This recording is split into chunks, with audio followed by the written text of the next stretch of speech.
एक नई खबर, ना मिर्च ना मसाला, सीधा खबर से हवाला और दुनिया की हर छोटी बड़ी खबर।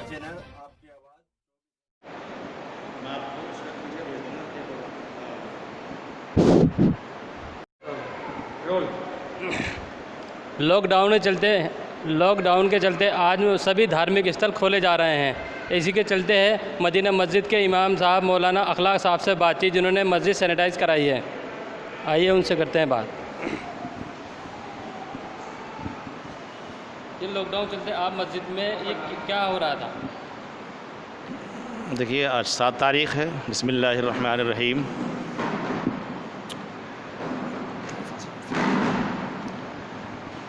चूँकि तारीख़ 7 हो चुकी है और 8 तारीख़ से धार्मिक स्थल मंदिर, मस्जिद, गुरुद्वारे, चर्च इनके खोलने के आदेश दिए गए हैं। तो उसी के चलते जो क़वानीन गवर्नमेंट ने बनाए हैं सफाई सुथराई के लिए कि नमाज़ी आएंगे, तो महीने से मस्जिदें बंद थीं, 5 आदमी नमाज़ पढ़ते थे। अब चूँकि नमाज़ी आएंगे तो इसलिए मस्जिदों को सैनिटाइज़, मंदिरों को सैनिटाइज़, चर्चों को सैनिटाइज़ किया जा रहा है। इसीलिए इसी चलते हमने भी अपनी मस्जिद को आज सैनिटाइज़ कराया है और अल्हम्दुलिल्लाह पूरी मस्जिद 3 मंजिलें हमने सैनिटाइज़ करा दी हैं आज अल्हम्दुलिल्लाह। तो मुक़्तदी नमाज़ पढ़ना है, उनके लिए क्या इंतज़ाम है?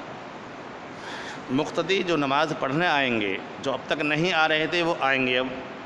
अब हमने उनके लिए जो क़वानीन बनाए गए हैं, जो नियम ज़वाबित उलमा ने, माहिरीन ने या गवर्नमेंट के आदेश के ज़रिए से जो मिले हैं हमें अब तक, हमने सोचा है जिस तरह से भी है, जो हमारे बड़े मौलाना सैयद अहमद बुखारी दाऊद बरकातुहुम जामा मस्जिद के इमाम साहब ने भी एक इंटरव्यू में कहते हुए ये बात कही थी कि हमने जो क़वानीन और तरतीब बनाई है नमाजियों की, वो यही बनाई है कि नमाज़ी आए मस्जिद के अंदर तो आकर के अपने हाथों को सैनिटाइज़ करें, अपने घर से मुसल्ला लेकर आएँ। मस्जिद में कालीन, चटाई, किसी चीज़ का कोई इस्तेमाल नहीं होगा और मास्क पहन कर के आएँ, मास्क पहन कर ही नमाज़ पढ़ें। सोशल डिस्टेंसिंग जो असल ज़रूरी एहतियाती कदम है इस बीमारी के अंदर, उसका पालन करना होगा और उसी हिसाब से हम सफ़ों का भी निशानात लगाएंगे, स्टिकर लगा देंगे कि लोग कितने कितने फासले पर खड़े होंगे। वो जो PM साहब का आदेश है कि 2 गज़ की दूरी, और उन्होंने कहा है 2 गज़ की दूरी है बहुत ज़रूरी, तो उसी का पालन करते हुए हमने ये कदम उठाया है। जी, अभी भी ये किस्सा हुआ था कि मस्जिद के अंदर सिर्फ फ़र्ज़ नमाज अदा की जाए, बाकी नमाज़ें घर पे अदा की जाए सुन्नत। हाँ, ये तो असल में हमारे उलमा ने कहा है और होना भी चाहिए, अच्छी बात है कि मस्जिदें फ़र्द नमाज़ों के लिए हैं। ला तजअलू बुयूतकुम क़ुबूरा, हदीस के वो अल्फाज हैं। प्यारे नबी अलैहिस्सलातु वस्सलाम ने इरशाद फरमाया है, अपने घरों को कब्रिस्तान न बनाओ। इसका मतलब ये नहीं कि कब्रिस्तान बनाने का मतलब ये है जिस तरह से वहाँ नमाज नहीं होती कब्रिस्तानों में, ऐसे अपने घरों को मत बनाओ। गोया कि अपने घरों में नवाफिल सुन्नत नमाज अदा किया करो। इसीलिए गवर्नमेंट के हुकूमत वक्त के हिसाब से भी तो ये बात रखी गई है कि भाई मस्जिदों में जितना भी वक्त कम लगे, बेहतर है कि इमाम भी क़िरात कम करें और नमाज़ी का वक्त सिर्फ फ़र्ज़ नमाज का गुजरे ज़्यादा है। यहाँ पर फ़र्ज़ नमाज यहाँ पढ़ें, घर से वज़ू करके आएँ, यहाँ के वज़ू खाना, बैतुल खला, पेशाब घर कोई इस्तेमाल न करें जब तक ये महामारी का दौर है। और बाकी उसके बाद फिर इंशाअल्लाह सारा काम हो जाएगा, ये वबा भी ख़त्म होगी इंशाअल्लाह। लोग मस्जिदों में आएँगे, दुआएं करेंगे, घर से भी दुआएं कर रहे हैं और इंशाअल्लाह ये बीमारी ख़त्म होगी और इंशाअल्लाह हालात पहले जैसे थे वैसे ही लौटेंगे इंशाअल्लाह। वज़ू के बारे में जो कहा था, वज़ू को एक बार और बता दें ताकि पब्लिक समझ जाए। हाँ, वज़ू घर से करके आएँ। घर से देखिए, ख़ुद भी सोचिए, आदमी घर से वज़ू करके चलता है, उसके दिल में अल्लाह की तरफ झुकने का एक अजीब मादा हो जाता है।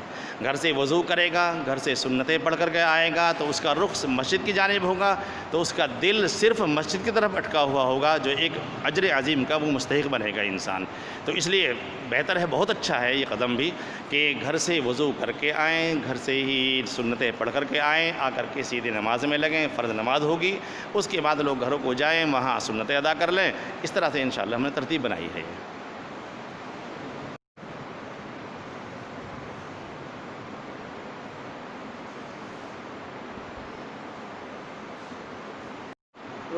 हम मालूमात करते हैं कौन कौन मस्जिदों में सैनिटाइज़ हुआ है, कब से चल रहा है। ये मस्जिदों में सैनिटाइज कब से चल रहा है, कौन कौन सी मस्जिद में हुआ है? देखिए, मस्जिदों में सैनिटाइज़ तो अब से पहले तो नहीं हुआ है। अब चूँकि लॉकडाउन खुलने वाला है मस्जिदों और धार्मिक स्थलों के लिए 8 जून से गवर्नमेंट के आदेश और हुक्मनामा जारी हुआ है तो ये मस्जिदें सैनिटाइज़ कराई जा रही हैं। मेरे इल्म में तो अपनी मस्जिद है, हमारी टीम है पूरी, ये माशाल्लाह हाजी सलीम साहब की तरफ से हैं, भाई मोहम्मद इरशाद साहब हैं, भाई इंतज़ार साहब हैं, अल्हम्दुलिल्लाह काफ़ी मेहनत से काम कर रहे हैं, बड़ी दिल लगी के साथ कर रहे हैं, कोई भेदभाव नहीं, कुछ नहीं। तकरीबन 100 मसाजिद से ज़्यादा सैनिटाइज़ कर चुके हैं और दर्जनों, एक दर्जन नहीं दर्जनों के हिसाब से मंदिरों को सैनिटाइज उन्होंने किया है और मदरसों के अंदर भी जा रहे हैं। माशाल्लाह बहुत अच्छे कदम उठा रहे हैं। आप उनसे बात कर लीजिए, बहुत अच्छा आपको समझा देंगे वो। जी, जहाँ तक उनकी पहुँच हो रही है, मसाजिद हैं, 100 से ज़्यादा मस्जिदों में सैनिटाइज कर चुके हैं और मंदिरों के अंदर भी सैनिटाइज करते चले आ रहे हैं। दर्जनों मंदिर कर चुके हैं, तकरीबन 2 दर्जन हैं मंदिर।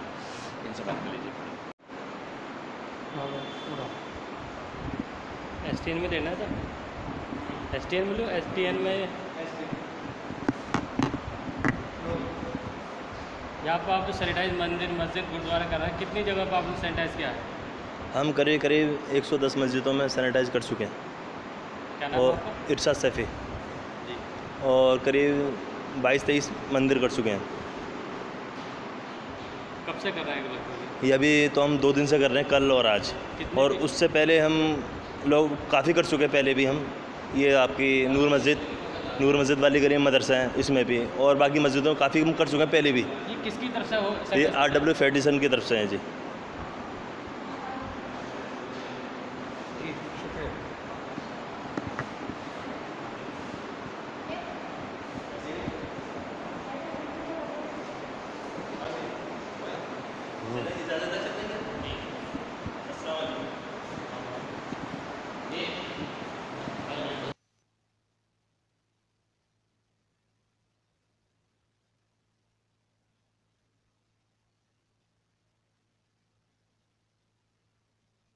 चाहेंगे आवाम के लिए।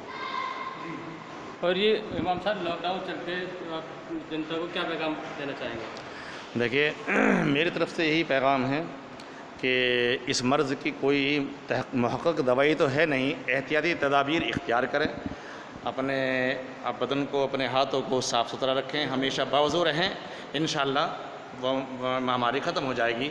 और फिर पैगाम ये है, जैसे कि लॉकडाउन खुल रहा है, मस्जिद मंदिर खुल रहे हैं, धीरे धीरे खोले जा रहे हैं, तो इसमें लोग आएंगे तो जो एहतियाती तदाबीर बताई गई हैं उसी हिसाब से लोग आएँ, जल्दबाजी ना करें, टच ना हो आपस में, दरवाजे से आ रहे हैं दूसरे से निकलने की कोशिश करें, नमाज से फारिग हो जाएं तो फिर निकलें, फासले से निकलें, टच ना हो आपस में, वही 2 गज की दूरी बना करके रखें। दूसरा ये भी कहा गया है, जैसे कि हमारे कायद जमीयत मौलाना सैयद महमूद असद मदनी दामत बरकातुहू ने पहले भी कहा था, जब लॉकडाउन से पहले तशरीफ़ लाए थे, और अभी भी बात ये थी कि वो हजरात जो इस बीमारी के चलते हुए कुछ मुतासिर हैं किसी बुखार में, या हमारे बुज़ुर्ग हैं 65 साल, जैसे कि हुकूमत वक्त ने भी कहा है, CM साहब का भी है कि 10 साल से नीचे के बच्चे और 65 साल से ऊपर के लोग घरों से बाहर ना निकलें, मुनासिब नहीं निकलना। तो मैं पैगाम ये भी देना चाहूँगा कि जहाँ तक हो सके घरों पर नमाज अदा करते रहें, महामारी का दौर है, हमारे बुज़ुर्ग हैं, हमारे बच्चे घरों में रहें। और ये सभी के लिए पैगाम है कि ज़रूरत से ही बाहर निकलें, बिला ज़रूरत घर से बाहर बिल्कुल ना निकलें।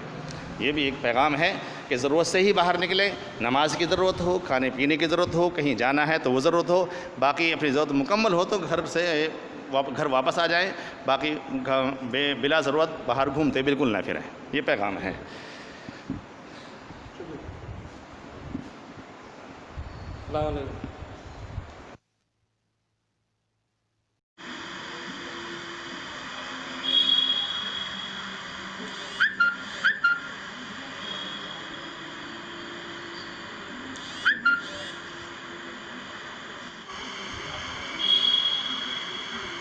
ये हो गया था हैं?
मुतवल्ली बदलेगा क्या? पहले दूसरा आदमी था।